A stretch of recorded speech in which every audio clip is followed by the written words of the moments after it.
This is the day that the Lord has made. We will rejoice and be glad today. Whether in your car, in your house, the single you got a spouse. It's now time to open up your mouth and let the praise out. Femi Sachs, what we telling them? This is a day, bro. Okay, let me hear it. This is the day, Lord, you have made. We will rejoice and be glad.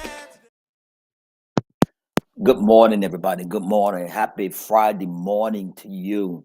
Happy Friday morning to you. Hey, Shamika. Always good to see you. Always good to see you. Good morning, everybody.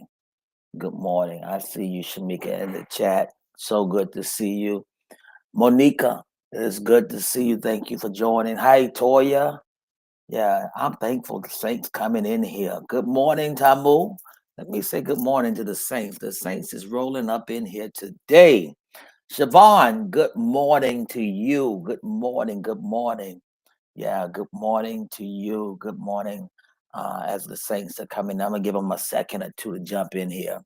I believe today is going to bless you. Happy Friday to each and every one of you. Hi, Phyllis. So great to see you today as well. Hey, y'all. Good morning. Good morning. Happy Friday to you. Listen, while we're waiting on the saints to kind of jump in, last weekend was amazing.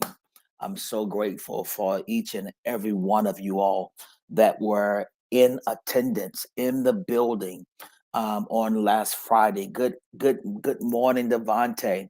I'm so grateful for all of you all that were in attendance last Friday, and how many of you all can testify that it was a great and an amazing move of God last Friday and oh my God, Sunday morning. Hey, I just want to say thank you to Apostle Wells Williams and his church family that came from Birmingham. I think it was Birmingham, Alabama. So grateful that they came. They drove in. It was fire last Friday night. Oh my God, it was fire. And then that great psalmist, Samaje McKnight, thank you for being with us last week. And then Sunday morning, Yael Hilton. Ooh, Yael destroyed it. She simply destroyed. Simply destroyed. I got a call last night all the way from Nassau, Bahamas. I got a call from Nassau, Bahamas last night, and they were saying, listen, you did us wrong. And I said, what do you mean? They said, hey, we were waiting to get more of that worship, and you only gave us a teaser. You gave us a smidget. And so I laughed, and I said, hey, it was great. So then Bishop McCargo, I want to thank him for being with us on last Sunday morning, and all of God's people that showed up and was there. Listen, Lady A and I, we love you and appreciate you from the bottom of my heart, especially me. Let me say this. Then y'all just messed me up and they blessed me last week. I am grateful for everybody. Yeah, that gave, those that could give, those that couldn't give. I'm so grateful for you all. Yeah, it means the world to me. All right. So listen, let's get into this morning's devotion, morning therapy session. This is therapy session today. I want to talk just a moment that God will give you grace, but the consequences are yours. Let me say that again. God will give you grace, but the consequences are yours. Good morning, Tez. Good morning, Tamu. Yeah, God will, come on, somebody put that up. God will give you grace, but the consequences are yours. When God covers your calling, but still corrects your character. He'll cover your calling, but still correct your character. I'm in Exodus chapter 17, verse 6. He says, behold, the word behold means pay attention. I will stand before you there on the rock at Horeb, and you shall strike the rock, and water shall come out of it, and the people will drink. Numbers chapter 20, verses 8 through 12, the ESV says, take the staff and assemble the congregation. You, Aaron, your brother, tell the rock. All right, before we were striking the rock.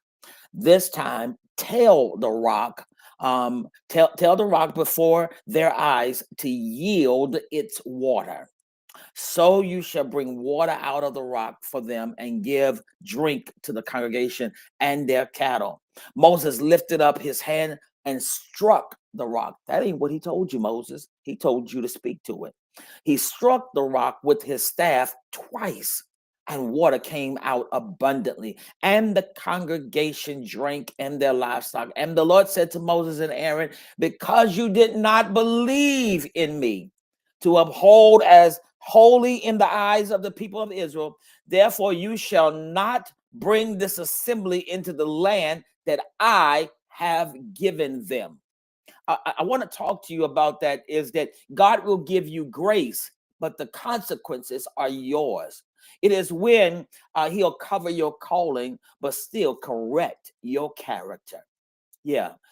Let's be honest. Can we be honest, y'all? Some of us have confused God's grace with God's approval. We have confused God's grace with God's approval. Just because he covered you didn't mean he co-signed you. Just because he covered you did not mean that God co-signed you. He'll let water flow to bless people, even when your method was messy. Oh my God. God will let water flow to bless people even when your methods are messy, because his grace flows where his purpose is at stake. But his correction will still meet you in private. Okay. Grace doesn't mean that there won't be grief. It just means your failure isn't final. Are y'all hearing me? Can I give you some historical context to bring to help you? Israel's wilderness journey shows two distinct moments: Exodus 17 and Numbers 20. Then they were from Exodus 17 to Numbers 20. There is 40 years apart. All right. There are 40 years in between Exodus 17 and Numbers 20. Exodus 17 was at Rephidim. Israel had just escaped Egypt. They were thirsty. They were immature. They were thirsty. They were immature. They were complaining. God told Moses, strike the rock. That's in Exodus 17. Strike the rock. It's a picture of Christ being struck once for sin. That's in 1 Corinthians 10 and 4. But in Numbers chapter 20, they're at Kadesh. All right. They moved from Rephidim to Kadesh. 40 years later, it's a new generation, but the same problem. All right. 40 years later, new generation, same problem. This time, God says, speak to the rock. Y'all stay with me. Speak to the rock. The command changed, but Moses' method didn't. And what was obedience in one season became disobedience in another season. All right. Paul tells us in 1 Corinthians chapter 10, verse 4, they drank from the spiritual rock that followed them, and the rock was Christ. The first strike that happened in Exodus 17 symbolizes Christ being crucified, struck once for all sin. The second command in Numbers 20 symbolizes our communion with him after the cross. We don't have to strike him again. We speak to him now. Let me break this down. Can I go deeper? Can I break this down? The rock represents Christ. The water that flowed out of the rock represents grace flowing from his spirit. The staff that Moses used was divine authority. The strike that happened was judgment and wrath. But the word that was spoken is relationship and revelation. In other words, Moses blurred the typology. He misrepresented the nature of God. He made God look angry when God was really gracious. Oh my God. He made God look angry when God was really gracious, because you can't lead effectively when your emotions misrepresent God's intentions. Okay, I'll say that again. You can't lead effectively when your emotions misrepresent God's intentions. There are too many of us, I believe, that are misrepresenting God. Oh my God, help me to represent you correctly. Let me give you 3 principles. The grace between, the difference between grace and consequence. Can I give you that real quick? Number 1, God's grace will flow even when your obedience falters. The text says water came out abundantly. Let me give you that. The text said water came out abundantly. All right. That's grace in action. Somebody type grace in action. All right. The text says water came out abundantly, which is grace in action. God blessed the people, even though Moses broke the instructions.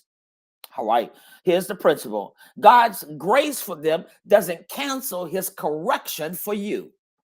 He'll bless through you and still deal with what's in you. Oh my God. I need about 10 of y'all to get excited, because even though you're going to be a blessing to many people, God's still going to deal with some of the insecurities in your life. He's going to still deal with some of the issues in your life. I need somebody to type, God bless others through me, but deal with some of the stuff in me. All right. So, number 2, disobedience can delay destiny. Disobedience can delay destiny. Moses didn't lose his salvation. Please don't get that twisted. Moses didn't lose his salvation. He lost his assignment. Ooh, that's so good. Lord, whatever you do, can I stop right here? Lord, whatever you do, don't fire me. Don't fire me. Somebody ought to put, Lord, don't fire me. Don't fire me. Don't fire me. Yeah, Moses didn't lose his salvation. No, God wasn't going to send him to hell for messing up. But what he lost was his assignment. See, he led people out of Egypt, but he didn't lead them into Canaan. Hear me. Why? Because God values representation over reputation. He values representation over reputation. He said, you didn't uphold me as holy in the eyes of the people. See, boundaries aren't punishment. They're protection. God sometimes restricts us not to punish us, but to preserve what's sacred. Oh my God. I remember my mom and my dad. My mom used to they used to spank me, right? I used to get a whipping.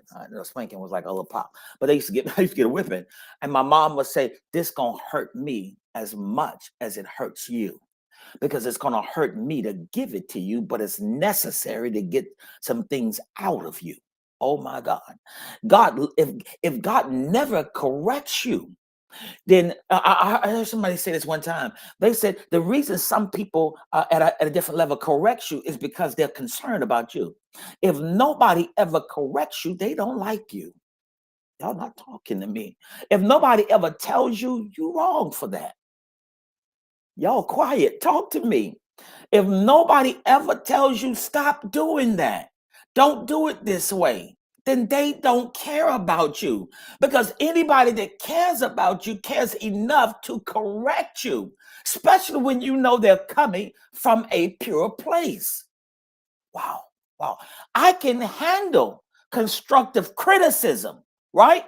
I can handle constructive criticism as long as I know that you are doing it not to destroy me, but you're doing it so that I can be better. What I can't handle is you being messy, because you're trying to destroy me. Y'all not talking. God says, I ain't trying to destroy you, Moses. I'm trying to develop you. Number 3, what worked in one season might wound you in another. Let me say that again. What worked in one season might wound you in another. See, striking worked in Exodus, but not in Numbers. Let me say that again. Striking the rock worked in Exodus and Rephidim, but it did not work in Numbers at Kadesh. That means the method that brought you success before can bring you a setback now. You can't use, oh, y'all lean into this one. You can't use an old instruction for a new manifestation. I love the scriptures that the Lord told them when he rained down manna on them. Don't save anything, because I'll rain more manna in the morning. We say it like this: morning by morning, new mercy. Don't try to live and save yesterday's mercy for today. God says, I'm so much God, I'll give you new mercy today. Y'all not talking. Sometimes we're striking rocks when God wants us speaking revelation. See, speaking is revelation and relationship. God says, I need you now to go move into relationship and stop striking. Y'all not talking. Let me give you 3 ways to grow from grace. Somebody just type 3 ways to grow from grace. I'm going to give that to you. I'm going to give you 3 ways to grow from grace. Number 1, examine your emotions before you execute. You got to examine your emotions and your motives before you move. Moses was angry. Listen, you rebels. He let frustration shape his obedience. That's what Moses said. Moses said, listen, you rebels. Did y'all catch that? Don't let the flesh manage what faith births. That's a mic drop right there. Don't let flesh manage what faith births. Don't let you. The biggest hindrance in this next season is not the devil. The biggest hindrance to you growing in the things of God is not even a demon. It's not even your coworker. It's you. Don't let you. I know they do things out here, right? Out in the world. But it shouldn't affect what goes on in me. This is why daily I've got to ask God, download your mind into me. I want to have the mind of Christ. Because where I would normally seek revenge, I don't even go that route. Because then going down that rabbit hole, it's going to cause me to lose me. And I lose what God's trying to give to me.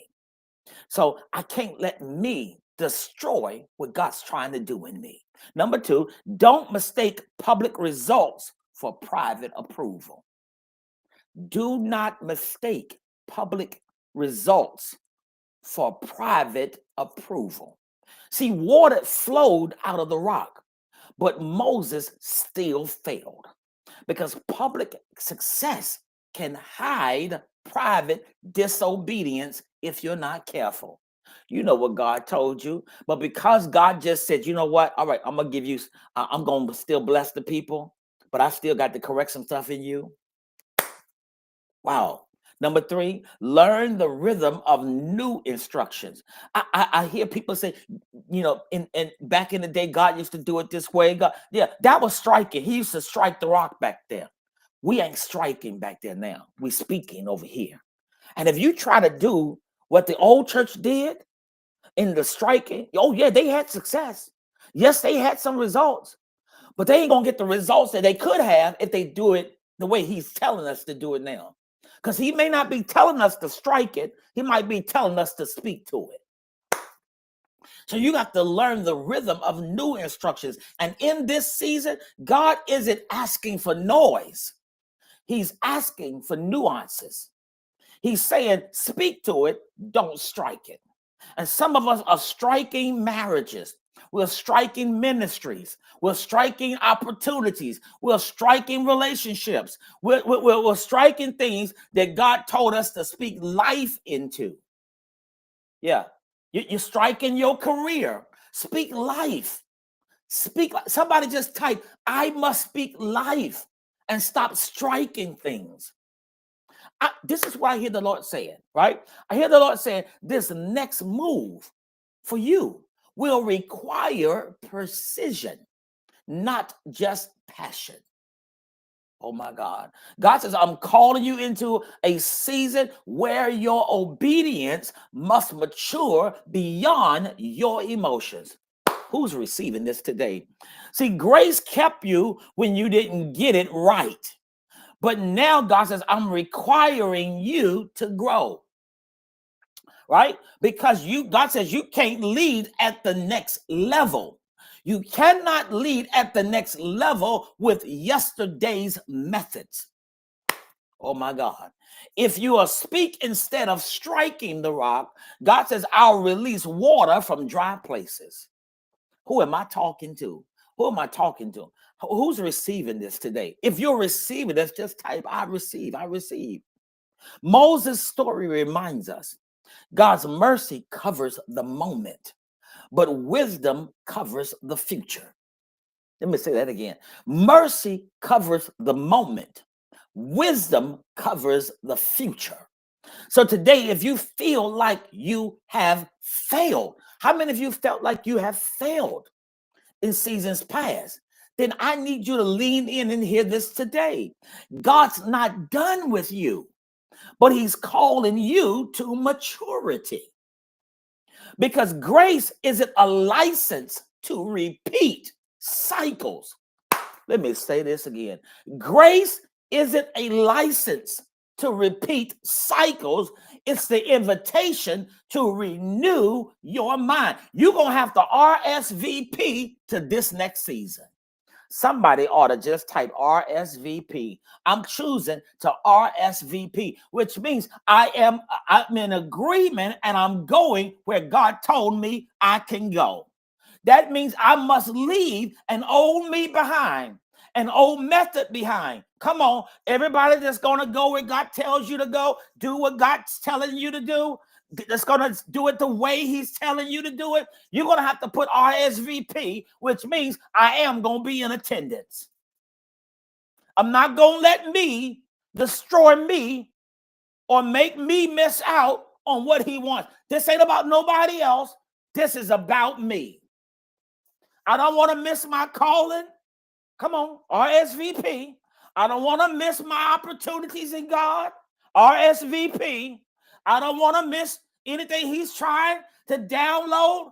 Because see, some things he has for you, right? But they're in another place, but you got to arrive there, which means you can't get it from the house. This is so good. This is so good. All right. You can't get paid from a job you don't go to. Y'all not talking to me. You can't be hired for a job and never show up for the job, never do the job, but show up and expect your paycheck. It don't work that way. They will fire you. Okay, y'all not talking. God is the only one that'll let you still work while you fired. I don't want to just be doing things just to do things. I need to be impactful. I need to see results, but I need to do it the way he told me. This is why sometimes on Sundays, I got to say this, when we gather, don't sit at home. You don't know if that's going to be the day your blessing is showing up. All right, let me give you the scriptures and I'm going to get out of here. Romans 6, verses 1-2 says, shall we go on sinning that grace may increase? The Bible says, by no means. God will give you grace for your failures, but the growth is up to you. Wow. Somebody ought to just say, this bless me. God will give you grace for your failure, but the growth is up to you. It's up to you whether you grow. It's up to you whether you excel in the things of God. It's up to you. What are you going to do with what he's given you? What are you going to do? What are you going to do? Hey, I hope this blessed you. Growth is up to you, but the grace he'll give you for your failures. So I just came to tell you, God's not done with you. I went back and I read in the New Testament what the Bible says on the Mount of Transfiguration. And I'm getting ready to be done after this. On the Mount of Transfiguration, when Peter, James, and John went up on the mountain with Jesus, who did they see? They saw Elijah and they saw Moses. That means Moses still made it in, even though he messed up. Wow. God still gonna let you make it in.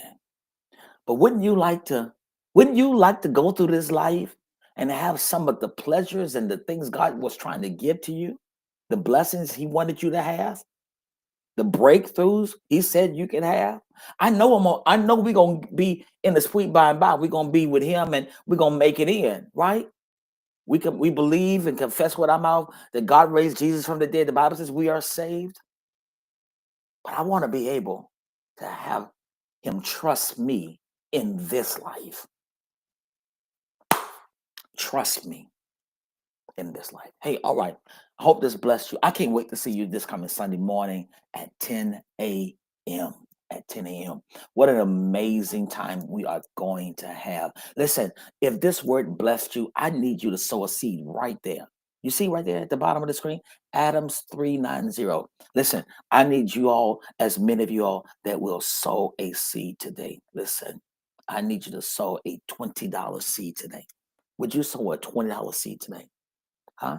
Would you sow a $20 seed today? I'm sowing for my Numbers 20, not my Exodus 17. Numbers 20 is where I speak to the rock. Whew. It is not when I strike it. This next season, we're speaking because we're gonna get revelation, and you're gonna have number one, relationship, and number two, you're gonna get revelation.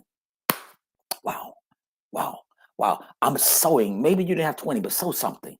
I'm sowing for the relationship and for the ability that he's given me, the revelation to go along with it. If that's you, I'm going to challenge you to sow today, right there.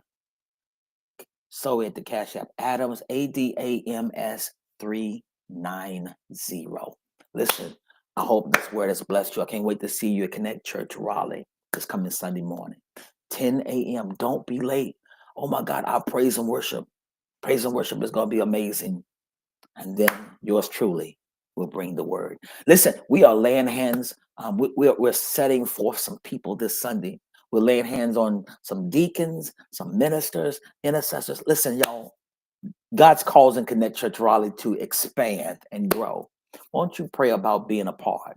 Why don't you consider coming and being a part? Listen, we got room for you. I promise you. Yeah. Use what God gave you in the place he wants you to develop in. I can't wait to see you Sunday, 10 a.m. at Connect Church Raleigh. Listen, this word blessed you. Release a seed today, right there. Adams 390. I can't wait to see you Sunday morning. God's blessings be upon you. May heaven smile on you. I love you in Jesus.